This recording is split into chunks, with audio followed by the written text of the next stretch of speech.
How to delete YouTube search history. Now all you have to do is to go to your YouTube application directly here, and it will lead you to your home page, basically your feed area.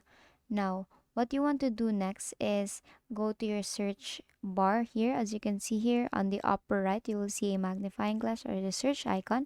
Tap on that, and here you will see your search. Now, if you tap on that, there will be the search history, what you have searched recently. So let's say you want to delete that search history. Now, all you have to do is to just swipe that topic or that search history and then tap on delete. And as you can see, it is now deleted to my YouTube search history.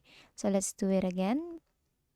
And basically, that is how you delete YouTube search history. Now, if it doesn't work, make sure that you have updated your YouTube application to your Play Store or App Store, depending on your device. And that is all for today. If this video helped you, please give us some thumbs up and subscribe to our YouTube channel for more tutorials. Thank you for watching.